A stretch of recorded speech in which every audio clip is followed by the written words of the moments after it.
Real estate రంగంలో మరో మోసం వెలుగులోకి వచ్చింది.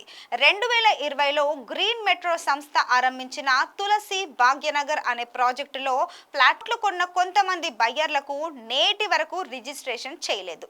దీంతో చిర్రెత్తుకొచ్చిన కొనుగోలుదారులు సిసిఎస్ లో తులసి భాగ్యనగర్ చక్కా వెంకట సుబ్రహ్మణ్యం మీద కేసు ఫైల్ చేశారు.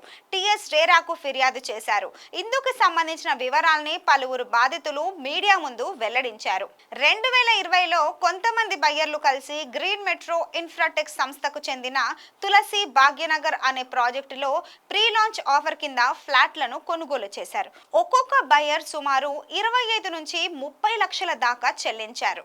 ఇలా సుమారు 100 మంది దాకా బయ్యర్లు ఫ్లాట్లను కొనుగోలు చేశారు. అయితే బ్యాంకు లోను ద్వారా కొన్న వారిలో కొంతమందికి రిజిస్ట్రేషన్ జరిగింది.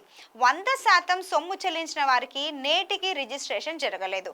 ఇదే విషయాన్ని గ్రీన్ మెట్రో ఎండి బొడ్డు అశోక్ ను సంప్రదిస్తే మీ ఇష్టం, ఏం చేస్తారో చేసుకోండి అంటూ అనడంతో కంగుతిన్నారు. అంతేకాదు, తమ మీదే దాడి చేయడానికి ప్రయత్నించారని బాధితులు ఆరోపించారు. 2020లో కరోనా సమయంలో గ్రీన్ మెట్రో సంస్థ ఏం చేసిందంటే తులసి భాగ్యనగర్ ప్రాజెక్టులో ఫ్లాట్లు అమ్మకం చేసేందుకు భువనతేజ సంస్థకు అప్పగించింది. దీంతో ఆ సంస్థ ఎండి చక్కా వెంకట సుబ్రహ్మణ్యం ఏం చేశారంటే ఆయా సైట్లలోనే స్టాఫ్ను ఏర్పాటు చేసుకొని ఫ్లాట్లను విక్రయించారు.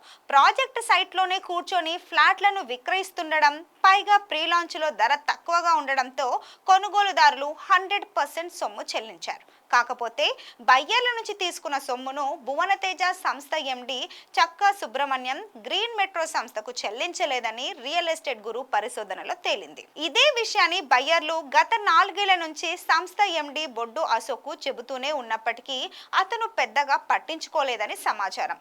భువనతేజ నుంచి సొమ్ము వచ్చినప్పుడే తాను రిజిస్ట్రేషన్ చేస్తానని భీష్మించుకొని కూర్చున్నాడు. మరి చక్కా వెంకట సుబ్రహ్మణ్యం ఇదే ప్రీ లాంచ్ మోసంలో అరెస్ట్ అయి ఇటీవల హైకోర్టు నుంచి బెయిల్ పొంది బయటకు వచ్చిన విషయం తెలిసిందే. మరి ఈ బయ్యర్లకు న్యాయం జరిగేలా ప్రభుత్వం చర్యలు తీసుకోవాలి.